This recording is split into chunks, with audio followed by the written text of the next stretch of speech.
Part ke-36. Peovenia. Kalau udah ditolak, jangan dipaksa. Malu. Tegasku pada Intan yang masih menunggu Mas Arman. Tapi, Mas, aku masih kangen satu mobil sama kamu. Apalagi kalau aku ingat momen itu. Ucap Intan sok manja pada Mas Arman. Mataku memperhatikan sikap Mas Arman yang semakin salah tingkah. Momen apa? Tanyaku was-was, karena sebenarnya aku takut mendengar jawaban dari Intan dan Mas Arman. Takut jika nanti jawaban yang mereka berikan kembali melukai hatiku. Apalagi saat ini aku sedang berjuang menyelamatkan rumah tangga kami. Mungkin jika kesalahan yang dilakukan selama ini oleh Mas Arman bisa aku maafkan. Apalagi jika mengingat selama ini sikap Mas Arman berubah karena pengaruh ibu dan Lela. Tapi jika seandainya ada kesalahan lain yang dilakukan oleh Mas Arman, aku tidak tahu bisa atau tidak memaafkan dia. Mengingat selama ini Mas Arman selalu setia. Mungkin dia jahat dan pilih kasih selama ini, tapi dia tidak pernah melirik wanita lain. Itulah sebabnya aku masih bisa bertahan sampai saat ini. Diam kamu, Intan! Jangan sembarangan bicara! Bentak Mas Arman. Intan hanya senyum-senyum sendiri, antara malu atau kesal. Aku tidak tahu, tapi yang pasti sepertinya dia masih mengejar cintanya Mas Arman. Bisa saja dia hanya membuatku cemburu, atau dia memang sengaja memanas-manasiku. Agar aku dan Mas Arman selalu bertengkar, dan dia ada celah untuk masuk ke dalam hubungan kami. Kamu kok bentak aku sih, Mas? Aku kan cuma bilang yang sebenarnya. Balas Intan dengan nada sedikit kesal. Mas Arman melirikku sekilas kemudian kembali melihat ke arah Intan. Iya, Arman. Kamu kok kasar banget sama Intan? Padahal selama ini dia yang selalu berada di samping kamu selama Nia pergi. Sahut ibu menimpali. Hatiku semakin panas mendengar perkataan ibu barusan. Pandanganku beralih menatap Mas Arman. Aku memang tidak bicara sepatah kata pun. Tapi aku yakin Mas Arman tahu arti dari tatapanku saat ini. Dia terlihat gelagapan, keringatnya keluar. Aku tahu sekarang dia senang bingung. Apa yang sebenarnya terjadi antara Mas Arman dan Intan selama aku pergi dari rumah? Aku cuma gak mau kamu bilang yang bukan-bukan sama Nia. Bisa-bisa dia salah paham kalau kamu bilang yang enggak-enggak. Bentak Mas Arman. Udah, aku mau berangkat. Kamu juga ngapain kesini? Lirih Mas Arman menatap Intan kesal. Lalu dia berjalan ke arah mobil yang sudah terparkir di halaman rumah. Kamu hutang penjelasan sama aku, Mas. Tidak lama kemudian, mobil Mas Arman melaju membelah jalan. Aku menatap Intan dari ujung kaki sampai ujung kepala. Katanya dia mau ke kantor, tapi penampilannya seperti wanita malam. Bayangkan saja dia memakai rok di atas lutut dengan atasan super ketat. Dandanannya juga sangat menor. Aku tahu dia bekerja kantoran. Apa lo lihat-lihat? Iri ya karena gue lebih cantik? Tanya Intan menatapku sinis. Aku hanya bisa menyunggingkan senyum remeh menanggapi Intan. Sedangkan ibu, sibuk menyimpan uang diberikan oleh Intan barusan. Enggak, saya enggak iri. Saya malah bersyukur bisa menutup aurat. Jawabku santai. Buat apa nutup aurat? Kalau sama mertua aja kasar, makanan juga nggak pernah disediain. Ejek ibu dengan bibirnya yang miring ke kiri dan ke kanan. Nutup aurat itu wajib, Bu, mau bagaimanapun sikap dan sifatnya. Jawabku lagi. Bilang aja kalau sebenarnya kamu itu nggak mulus. Makanya nggak berani pamer. Lihat nih tubuh gue mulus. Sahut Intan angkuh. Iya, mulus. Kayak ulat bulu. Ejekku kemudian beranjak pergi dari hadapan mereka. Sebenarnya banyak pertanyaan yang ingin aku tanyakan pada Intan terkait hubungannya dengan Mas Arman. Tapi setelah aku pikir-pikir, jawaban dari Intan tidak akan benar 100%. Jadi mending aku tanyakan pada Mas Arman saja. Entah apa yang dibicarakan ibu dan Intan setelah aku pergi. karena aku langsung masuk ke dalam kamar untuk melihat Dava. Hari ini rencananya aku akan pergi belanja. Sekalian aku mau beli perlengkapan ulang tahun Dava. Karena seminggu lagi dia akan berusia genap 1 tahun. Aku hanya ingin membuat syukuran, menyantuni anak yatim. Mobil mainan yang aku belikan untuk Dava masih di rumah ibu. Nanti saja aku suruh orang untuk mengambilnya. Sekarang lebih baik aku bersiap-siap untuk belanja. Setelah menyiapkan semuanya, aku menggendong Dava kemudian keluar dari kamar. Tidak lupa pintu kamar aku kunci, biar Lela dan ibu tidak bisa sembarangan masuk ke area pribadiku. Mau kemana kamu? Tanya ibu padaku. Dia sedang menonton TV dengan Lela, sedangkan Diki sibuk main sendiri.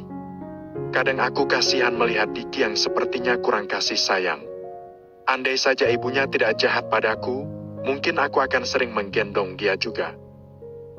Ke mall, Bu? Jawabku asal sambil mengecek taksi online yang sudah aku pesan tadi.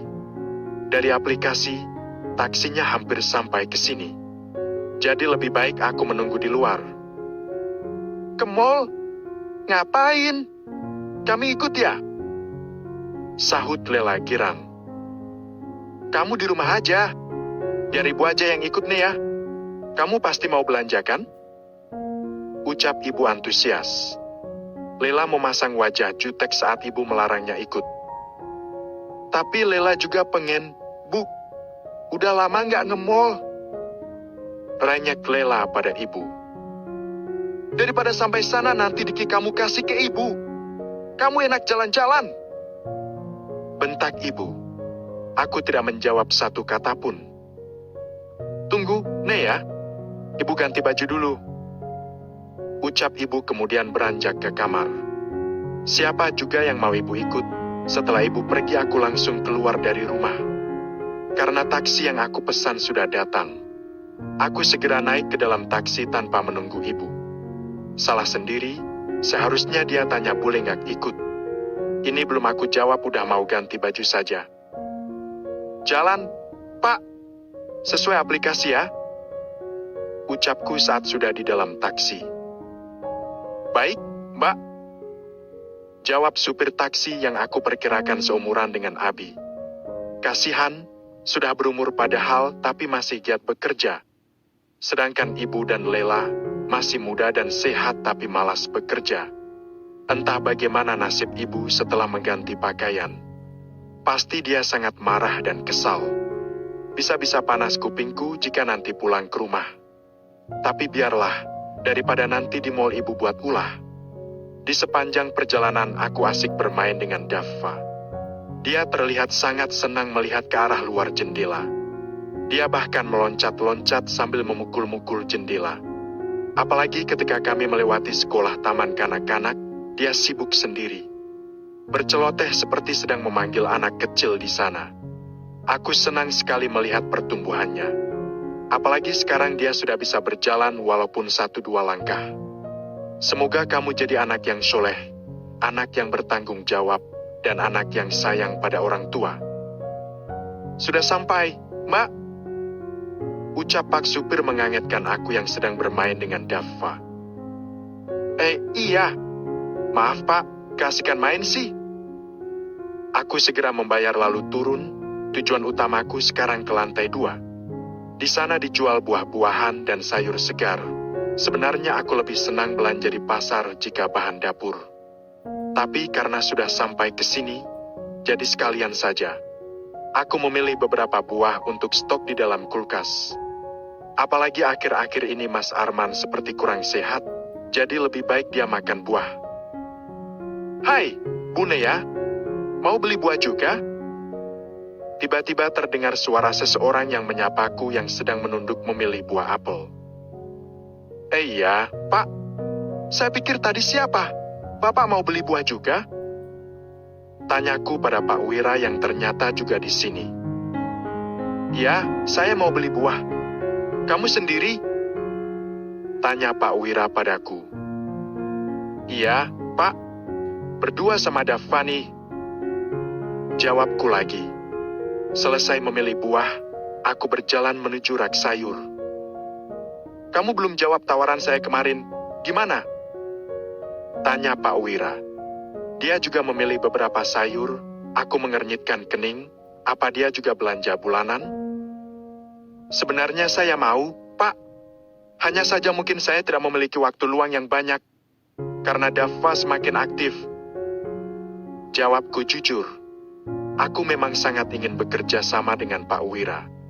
Mengingat aku memiliki cita-cita sebagai penulis. Hanya saja aku juga tidak bisa mengesampingkan kepentingan Dava. Dia sedang aktif sekarang, belajar berjalan, belajar bicara, dan dia butuh aku. Jadi kamu menolak? Tanya Pak Wira dengan nada sedikit kecewa. Bukan menolak, Pak. Saya boleh nggak minta waktu lagi? Tanyaku. Boleh, kapanpun kamu ingin bergabung dengan kami. Kamu tinggal bilang saja. Jawab Pak Wira dengan senyum khasnya. Kamu pucat. Apakah suami kamu memperlakukan kamu dengan baik? Tanya Pak Wira yang tiba-tiba membuatku terkejut.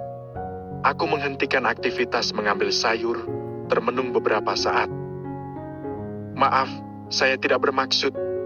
Saya hanya khawatir. Lirih Pak Wira lagi. Ketika istri berhenti peduli. Part ke-37. Peovenia. Kamu pucat. Apakah suami kamu memperlakukan kamu dengan baik? Tanya Pak Wira yang tiba-tiba membuatku terkejut.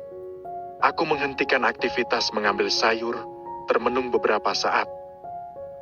Maaf, saya tidak bermaksud. Saya hanya khawatir. Lirih Pak Wira lagi. Akhirnya aku berhasil menenangkan diri dari pertanyaan Pak Wira barusan. Aku kembali meraih sayur kemudian memasukkannya ke dalam keranjang. Aku menoleh sekilas ke arah Pak Wira, kemudian tersenyum simpul. Terima kasih, tapi saya baik-baik saja. Jawabku tenang. Memang sebenarnya aku merasa sedikit pusing, tapi aku rasa wajar karena kecapekan. Biar saja yang gendong Dava. Sepertinya dia bosan digendong kamu terus. Pinta Pak Wira lagi. Tidak perlu, Pak. Saya bisa mengatasi ini sendiri. Lagi pula saya akan ke lantai 3 buat membeli perlengkapan acara ulang tahunnya Dava. Tolakku lembut. Aku tidak ingin terlalu dekat dengan laki-laki lain. Apalagi saat ini aku masih menjadi istri orang, tidak baik jika berteman dengan laki-laki lain. Dava akan ulang tahun? Tanya Pak Wira antusias. Iya, minggu depan. Wah, selamat ulang tahun jagoan. Om gak diundang nih? Tanya Pak Wira pada Dava. Padahal dia tahu kalau Dava tidak bisa menjawab. Jika aku bilang tidak, sepertinya kurang enak juga. Datang aja, Pak. Hari Minggu. Jawabku yang dibalas dengan senyuman oleh Pak Wira. Sebenarnya aku nyaman berteman dengan Pak Wira. Dia orangnya tidak neko-neko. Dia juga dekat dengan Dava. Lagian tidak ada salahnya aku mengundang Pak Wira. Biar nanti dia bisa sekalian menjelaskan pada Mas Arman jika kami bertemu kemarin hanya membahas masalah pekerjaan. Siap, jagoan. Om pasti datang kok. Ucap Pak Wira. BTW kalau Pak Wira sudah menikah, sekalian bawa anak sama istrinya ya. Lanjutku lagi. Setelah membayar belanjaan, kini kami sudah duduk di depan toko roti. Aku memesan beberapa roti dan air mineral. Karena aku merasa lapar. Pak Wira menunduk, dia tidak seceria tadi. Padahal aku tidak berbicara hal yang salah dari tadi. Sebenarnya, saya sudah menikah. Tapi, anak saya sudah meninggal. Ucap Pak Wira. Aku yang mendengarnya hampir saja batuk, karena tidak menyangka jika Pak Wira kehilangan anaknya. Pantas saja Pak Wira kelihatan sedih ketika aku mengatakan untuk datang bersama anak dan istrinya. Aku benar-benar menyesal sudah bersikap ketus barusan pada Pak Wira. Maaf, Pak. Saya nggak tahu. Saya pikir. It's okay, Nea. Saya tidak apa-apa. Kejadian itu sudah lumayan lama. Sahut Pak Wira memotong pembicaraanku. Aku hanya bisa mengangguk sambil meminum air mineral. Dava sudah menggeliat beberapa kali, mungkin saja dia tidak nyaman karena dari tadi aku gendong. Sini saya gendong. Tawar Pak Wira padaku. Gak usah, Pak. Biar saya saja. Tolakku lembut. Aku lepas gendongan, biar Dava bisa lebih nyaman. Sebagai rasa untuk melepaskan rindu untuk anak saya, Rafa, lirih Pak Wira yang membuat hatiku ternyuh.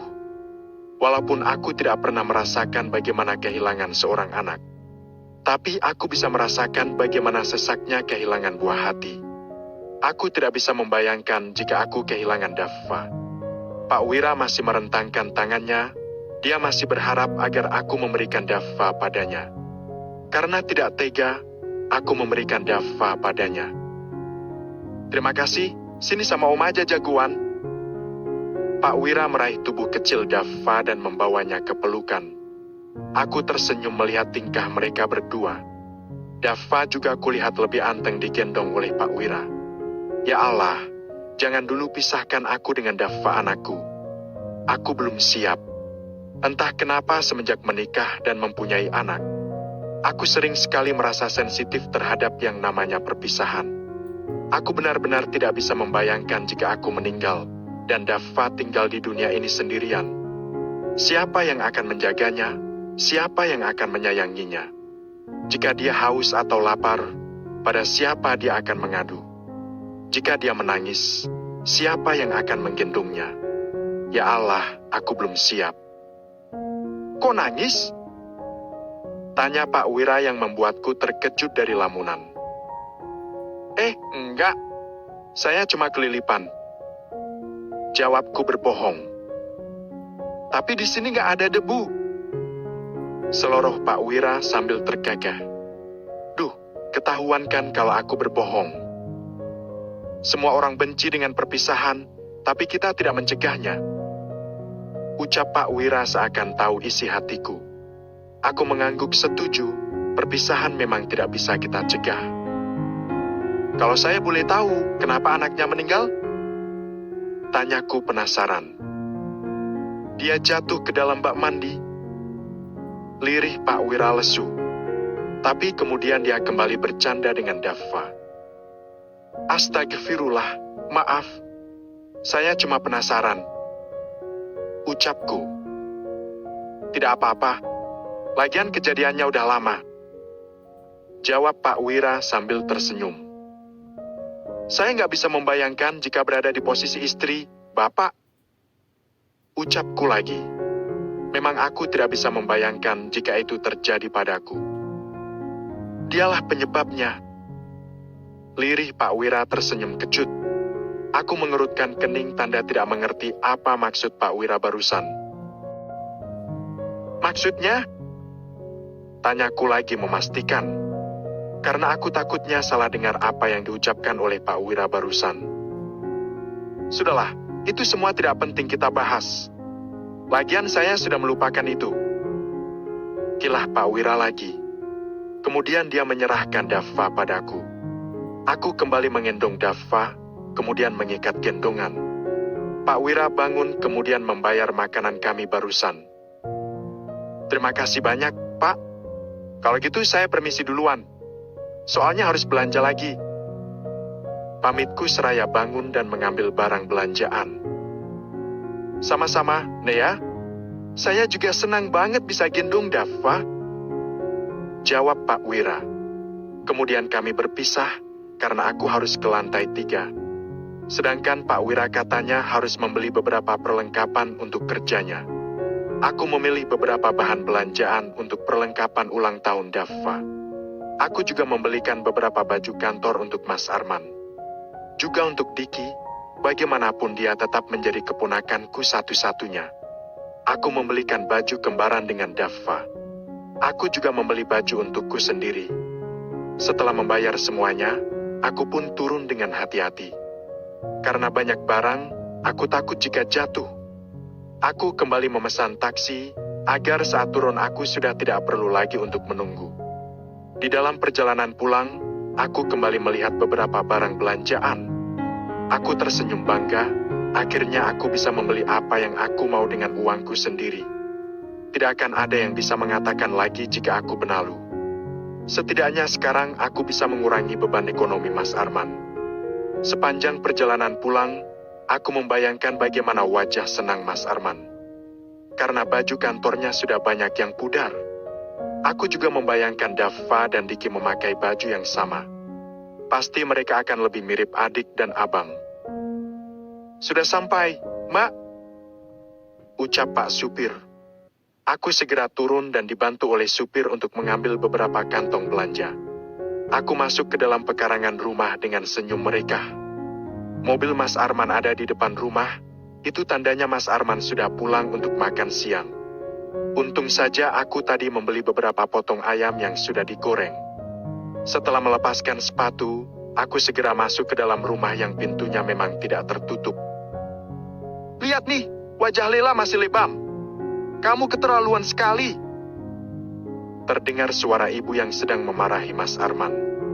Aku menghentikan langkahku, sepertinya ibu senang sekali marah-marah.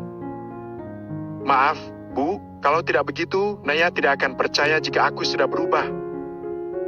Dek, apa maksud omongan Mas Arman barusan? Jadi selama ini aku tertipu? Tapi jangan keras-keras juga, Bang. Lagian kenapa sih harus akting segala? Sahut Lela. Ya biar dia percaya kalau abang udah berubah. Enak aja mereka memfitnah jika ibu seorang pembunuh. Untung saja aku cepat tanyakan semua pada ibu waktu pulang dari rumah Umi dan Abi. Coba kalau tidak, aku sudah percaya dengan semua cerita mereka. Kalau aku bisa kembali merebut hati, Nea, kita bisa hidup enak, aku juga nggak bagus kerja lagi. Lihat aja tabungan Nea. Banyak banget. Lanjut Mas Arman lagi. Kalian juga jangan terlalu keras dengan Nea, nanti dia bisa usir kalian dari sini. Lagian kita harus bisa rebut hatinya, biar dia bisa luluh.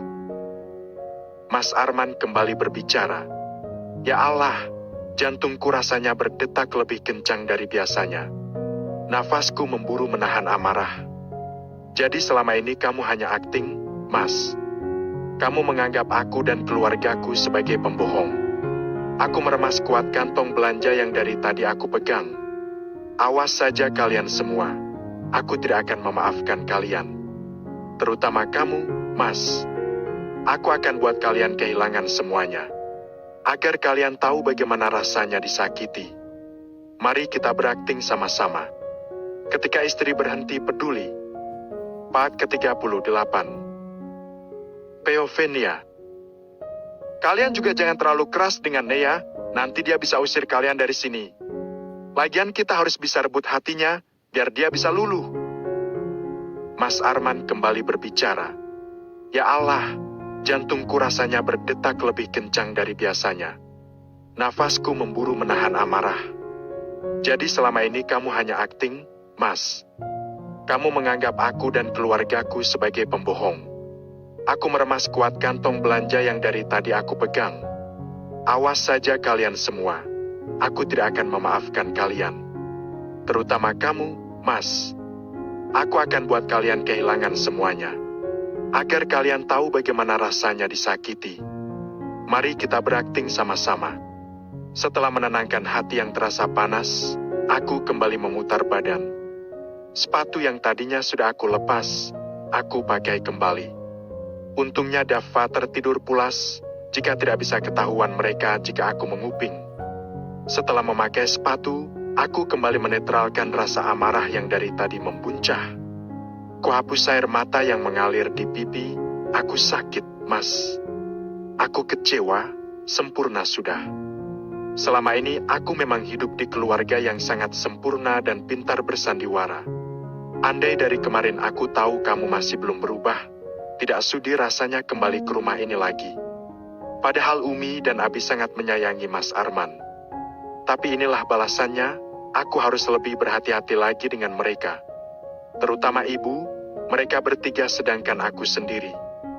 Kembali aku usap air mata yang masih tersisa. Kamu kuat, Nea. Kamu harus lihat, demi Dava. Masa depan yang indah pasti akan menanti. Setelah memastikan semuanya baik-baik saja, aku kembali bersiap untuk masuk ke dalam rumah. Assalamualaikum, ucapku setengah berteriak. Sengaja aku tidak masuk dan membuka sepatu, biar mereka tidak curigai jika aku sudah mendengar semuanya. Waalaikumsalam. Ini ya, kamu baru pulang? Tanya Mas Arman sedikit gugup. Sedangkan Ibu dan Lela masih berdiri di ambang pintu dengan wajah juteknya.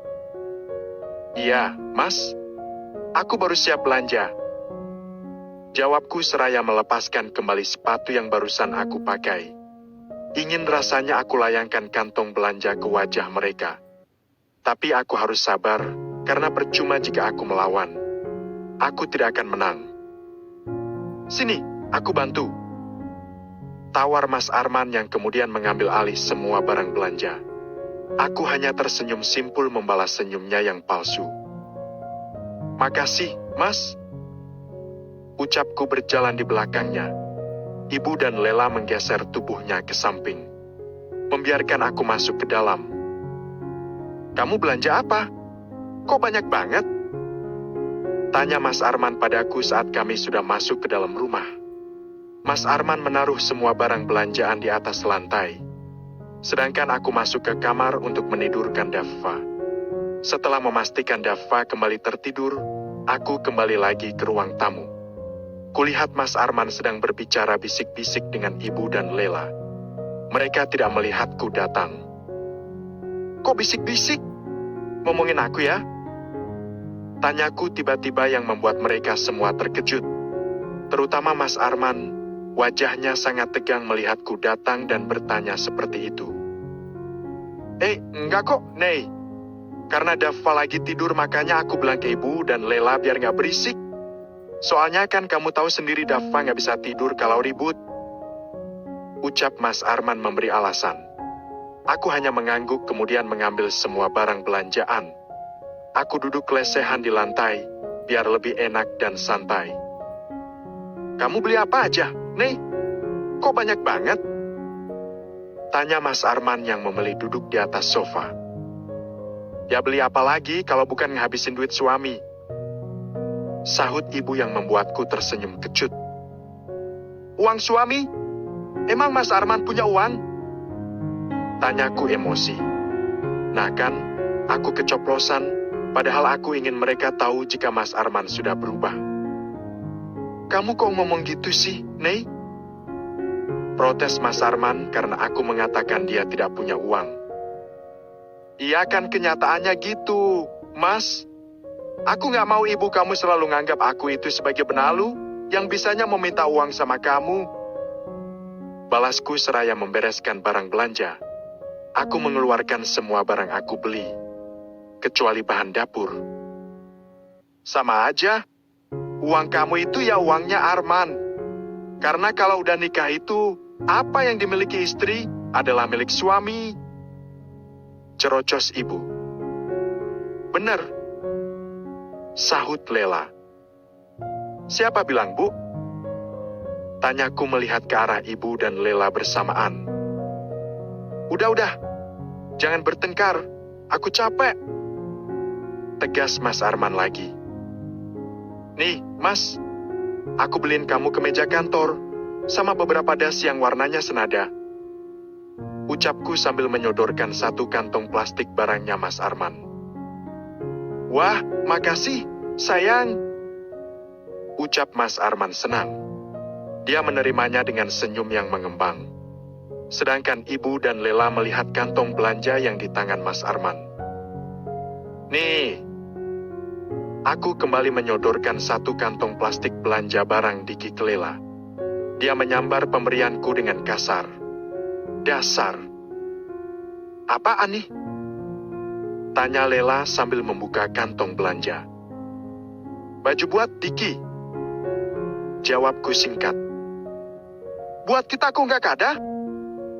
Tanya Ibu dengan nada kesal. Nggak ada? Bu, aku harus hemat. Kayak Ibu bilang. Ucapku santai. Ibu menghentakkan kakinya ke lantai, kemudian kembali duduk di dekat Lela. Harusnya kamu beli juga. Nei buat Lela dan ibu. Kasihan, mereka baru kena musibah, ucap Mas Arman.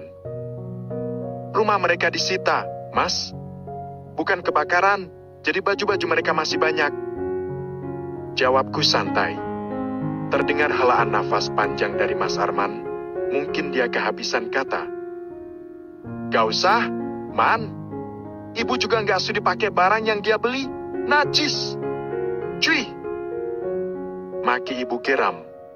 Aku hanya tersenyum mendengar ibu berbicara. Pandai sekali akting mereka. Ya, Bu, padahal aku ada beli makanan. Ya udah deh, gak apa-apa. Aku makan berdua lagi aja sama Mas Arman. Jawabku dengan nada menyesal.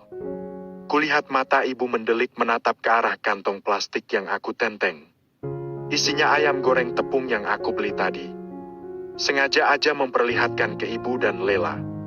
Pengen kan? Makanya jangan asal ngomong. Aku siapkan nasi ya, Mas. Ucapku pada Mas Arman seraya bangkit dan berjalan ke dapur.